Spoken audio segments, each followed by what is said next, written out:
Pernah nggak sih kalian ngerasa kalau uang di tabungan kalian itu nilainya makin turun? Harga barang naik, tapi gaji segitu-segitu aja. Itu bukan salah kalian nih, tapi itu adalah salah sistem uang yang kita pakai sekarang, yaitu fiat, sistem fiat. Lalu solusinya apa? Apakah balik ke emas atau pindah ke Bitcoin? Nah, hari ini kita akan membedah tuntas sebuah buku yang sangat relevan untuk tahun 2025 ke atas, yaitu Hard Money Revolution, Bitcoin versus emas untuk menguasai ekonomi global. Jelaskan bahwa penulisnya yaitu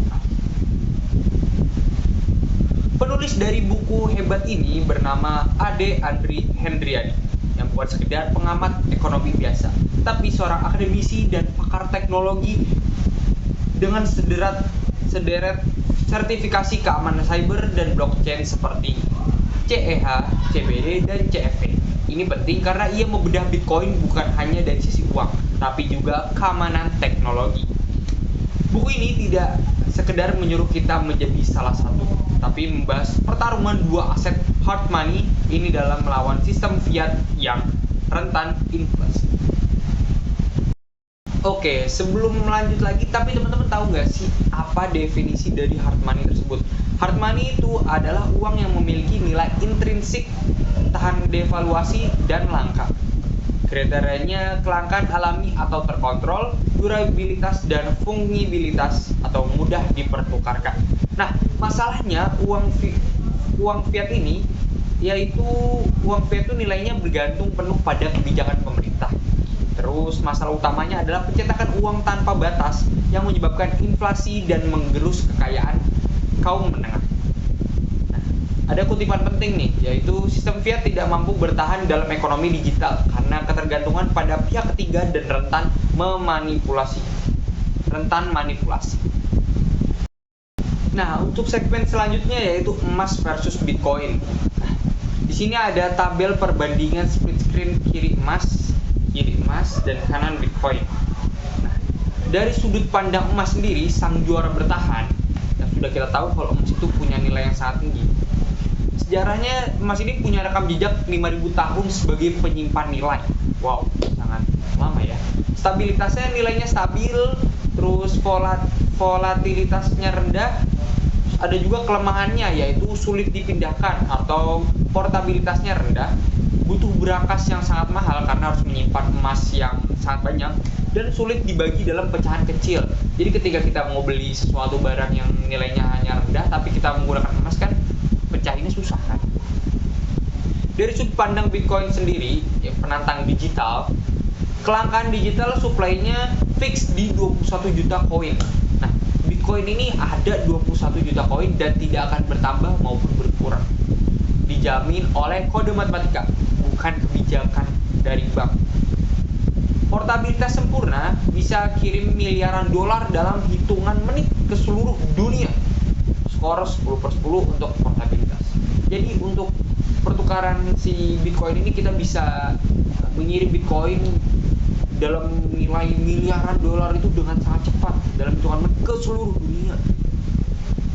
Kelemahannya itu volatilitas tinggi, harganya naik turunnya itu drastis banget, jadi cepet banget dan butuh pemahaman teknis. Jadi ketika seseorang memiliki Bitcoin itu mereka tuh pasti udah paham gitu teknis dari Bitcoin tersebut tuh kayak gimana, bisa naik dengan cepat, bisa turun dengan cepat.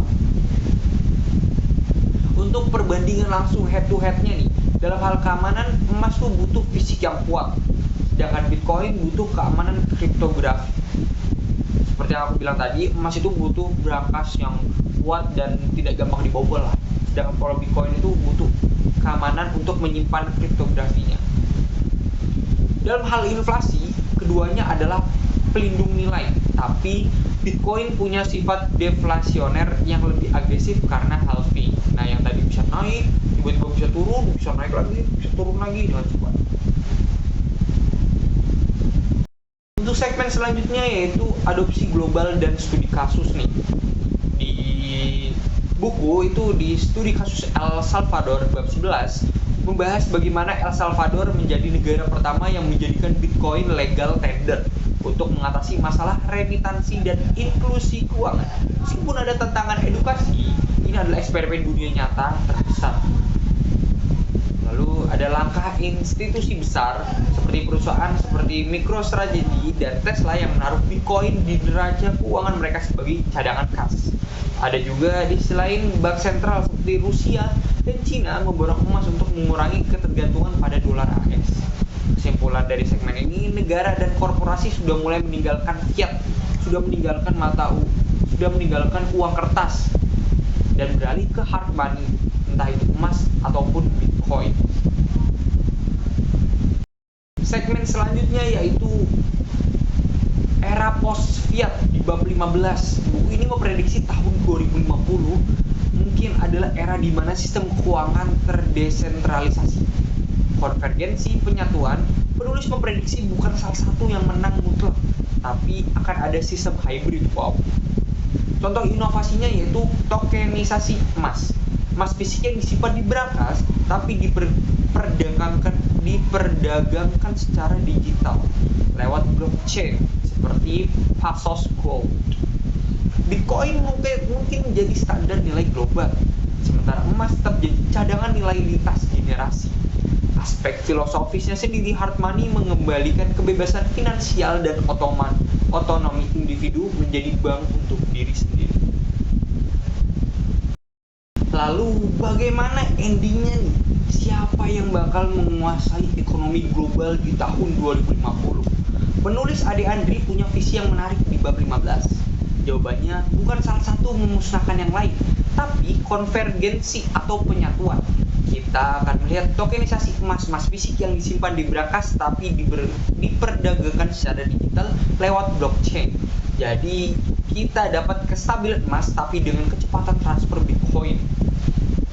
Penulis memprediksi era post fiat di mana bank sentral kehilangan monopoli dan sistem keuangan menjadi desentralisasi. Bitcoin mungkin jadi standar nilai global, sementara emas tetap jadi simpanan kekayaan lintas generasi. Jadi, apa yang harus kita lakukan berdasarkan bab 12? Strateginya adalah diversifikasi. Jangan fanatik buta.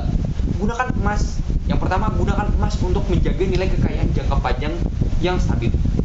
Yang kedua, gunakan Bitcoin untuk potensi pertumbuhan tinggi dan kemudahan transaksi digital. Yang ketiga, pelajari cara simpan yang aman, self-custody. Ingat, not your case, not your coins. Buku Hard Money Revolution ini benar-benar membuka mata bahwa masa depan uang itu bukan di tangan pemerintah, tapi di tangan teknologi dan konsensus kita sendiri. Buat kalian yang mau paham peta ekonomi masa depan, buku ini wajib masuk ke reading list. Menurut kalian, tahun 2050 nanti akan lebih pede gak sih pegang 1 kg emas atau 1 kg atau 1 keping Bitcoin? Terus jawaban kalian di kolom komentar ya.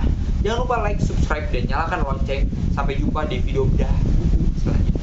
Bye-bye.